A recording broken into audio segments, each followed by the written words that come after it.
নাম আব্দুল গাজী, আগের নাম ছিল রাশিদুল গাজী। এ যেন সীমান্ত পেরোতেই ভোল বদল। একসময় বাংলাদেশের বাসিন্দা রশিদুল গাজী এদেশে এসে নাম বদলে হয়ে গেছেন আব্দুল গাজী। রাজ্যে এসআইআর আবহে এমনই একজনের হদিশ মিলল উত্তর ২৪ পরগনার হিঙ্গলগঞ্জে। এখানেই শেষ নয়, ভুয়ো নথি দিয়ে বাংলাদেশের নাগরিক থেকে এদেশের ভোটার হওয়ার স্বীকারোক্তিও শোনা গেল এই ব্যক্তির মুখে। আমার তো বাড়ি আগে ছিল বাংলাদেশে, বিয়ের সাথে করেছি, করার পরে মনে করেন এখন আমার এখানে ছেলেপিলে আছে, বউ বাচ্চা আছে, শাশুড়িদের কাছে আমার নামে জায়গাও লিখে দিয়েছে। যে বাংলাদেশে বাড়ি ছিল আগে ডেবাটা জেলা, সাতক্ষীরা থানা। কিন্তু কিভাবে বাংলাদেশের নাগরিক হয়ে গেলেন ভারতের ভোটার? স্থানীয় সূত্রে দাবি 2012 সালে কাজের খোঁজে বাংলাদেশ থেকে এদেশে আসেন রশিদুল গাজী। কাজ করতে যান তামিলনাড়ুতে। সেখানে আলাপ হয় হিঙ্গলগঞ্জের বাসিন্দা গফুর আলী গাজীর মেয়ে রুমেশার সঙ্গে। পরে তাদের বিয়ে হয়। অভিযোগ, এরপরই শ্বশুর গফুর আলী গাজীকে বাবা সাজিয়ে হিঙ্গলগঞ্জের শ্রীধরকাটি এলাকার ভোটার কার্ড বানিয়ে ফেলেন তিনি, যেখানে তার নাম রশিদুল গাজীর বদলে দেওয়া হয় আব্দুল গাজী। এখানেই প্রশ্ন উঠছে, তাহলে কি এসআইআর আতঙ্কে বাংলাদেশিরা কাঁটাতার টপকে ওপারে পালিয়ে যাওয়ার চেষ্টা করছেন? একদিকে উত্তর ২৪ পরগনা লাগোয়া বাংলাদেশের সীমান্ত এলাকায় গ্রেফতার করা হচ্ছে একের পর এক বাংলাদেশিকে, অন্যদিকে এই উত্তর ২৪ পরগনাতেই ধরা পড়ছে টুকরো টুকরো বেশ কিছু ছবি। সবেরই নেপথ্যে এসআইআর।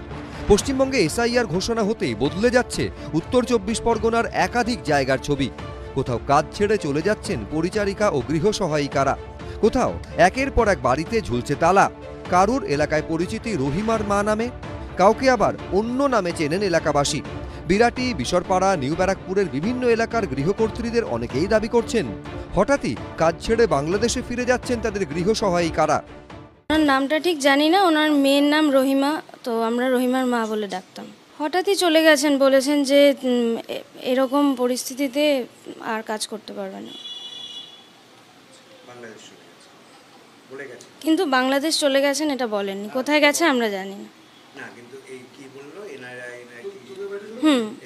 হ্যাঁ, এসআইআর মাঝে মধ্যে খবর চললে টিভিতে জিজ্ঞাসা করতো কীরকম খবর, কী খবর হচ্ছে এইসব, তারপর হঠাৎই একদিন চলে গেল।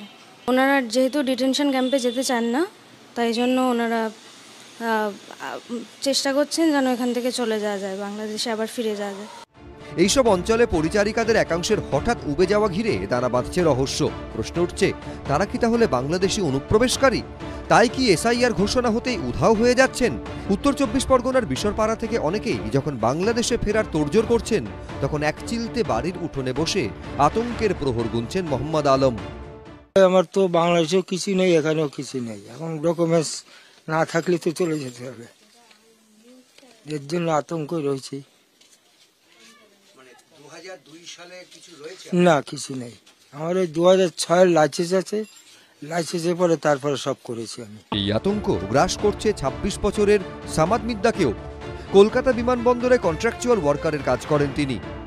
আমার জন্মই এখানে, আমার দাদু এসেছিল অনেক আগে, তা কাগজপাতি কিছু আমাদের আছে 2002 সালের নেই, কিন্তু আমার ২৬ বছর এখানেই জন্ম, কোনোদিন বাংলাদেশে যাইনি। বুঝে উঠতে পারছি না, হয়রান হয়ে যাচ্ছি, কি করব আমরা। অনিমা খাতুন ৭০ এই মহিলা একসময়ে এসেছিলেন বাংলাদেশ থেকে। বাড়ি বাড়ি পরিচারিকার কাজ করেন, আধার কার্ড, রেশন কার্ড আছে। ছেলেমেয়েরা আগেই বাংলাদেশে চলে গেলেও তিনি এখনো থেকে গেছেন।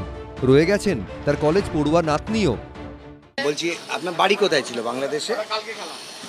যশোর। যশোর। আপনি কত বছর এখানে কাজ করছেন? এই ৩৬ বছর। ৩৬ বছর। কিন্তু লিস্টে নামটা উঠেছে না, কোনো জায়গায় নাম নেই? না। আধার কার্ড হয়েছে? হ্যাঁ, আধার কার্ড আছে, আধার কার্ড আর রেশন কার্ড আছে, এই দুটো আছে, কিন্তু আর কিছু নেই। না গো, তাই তো? হ্যাঁ। আমি তো থাকতেছি এনে, জাতি চাচ্ছি না, কি হয় আল্লাহ জানে, ভয় ভয় করে বলছো বাবা। এই পরিস্থিতিতে হুঁশিয়ারি শোনা যাচ্ছে শুভেন্দু অধিকারীর গলায়। আর 24 ঘন্টা বাকি আছে, পালাও এখান থেকে। যদি না পালাও, আমার কথা নয়, অমিত শাহের কথা। স্বরাষ্ট্রমন্ত্রী কি বলেছেন তিনি পাটনাতে? বলেছে ডিটেক্ট মানে কি? চিহ্নিত। তারপরে কি বলেছে? ডিলিট মানে কি? বাতিল। তারপরে কি বলেছে? ডিপোর্ট। ডিপোর্ট মানে কি? Back to the pavilion. তো বন্ধুরা, আপনারা দেখলেন এই প্রতিবেদনটি। এই প্রতিবেদনটিকে আপনারা শেয়ার করুন, যতটা পারবেন শেয়ার করুন, এবং অভিষেক বন্দ্যোপাধ্যায়কে ট্যাগ করুন, কারণ তিনি এই প্রতিবেদনটি হয়তো দেখেননি, তাই তিনি এখনও উগড়ে যাচ্ছেন। কী উগড়াচ্ছেন সেটা আমি দেখাবো, অভিষেক বন্দ্যোপাধ্যায় কালকে ঠিক কী বলেছেন।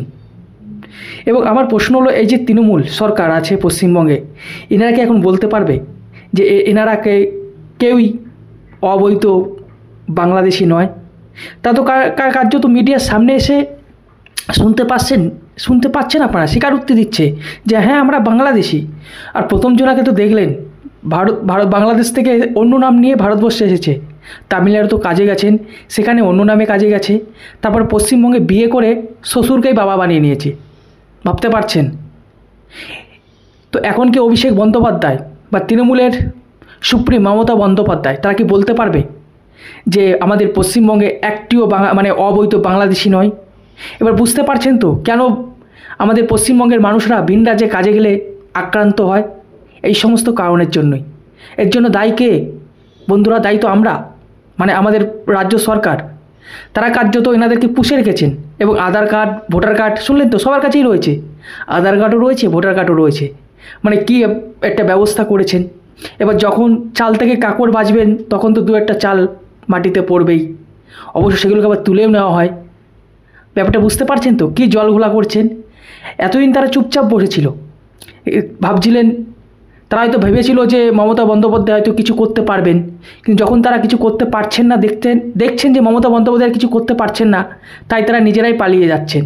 অনেকে পালিয়ে গেছেন, অনেককে পুলিশ আটক করেছে, আবার কেউ কেউ পালায়নি, এখনও রয়েছে, এবং তাদেরকে মিডিয়ার সামনে এনে বলছে, তারা নিজেরাই স্বীকার করছে যে হ্যাঁ আমরা বাংলাদেশি, আমরা অবৈধ বাংলাদেশি, আমরা এসেছি এখানে, ভোটার কার্ড, রেশন কার্ড তৈরি করেছি। তো আমি বলতে চাই, যারা ওই চিল্লাচ্ছিলেন যে বাংলা কথা বললেই তাদেরকে বাংলাদেশি বলে দাগিয়ে দেওয়া হচ্ছে, তো তাদের কাছে বলতে চাচ্ছি, আমি জানতে চাইছি যে এনারা কোন ভাষায় কথা বলছে ভাই? এনারাও তো বাংলা ভাষাতেই কথা বলছে। এবার কি বলবেন আপনারা? তাহলে কি এনারা পশ্চিমবঙ্গের বাসিন্দা, ভারতবর্ষের নাগরিক?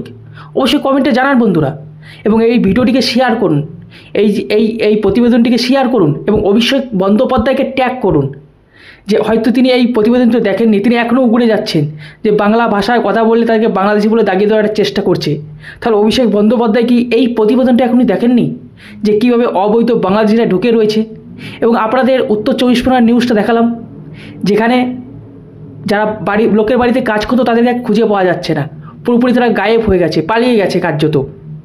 আবার এইখানটাই আমার প্রশ্ন, তাহলে এনাদের কাছে যে আধার কার্ড, ভোটার কার্ডটা যে রয়েছে ভারতবর্ষের, সেটা কারা তৈরি করে দিলেন?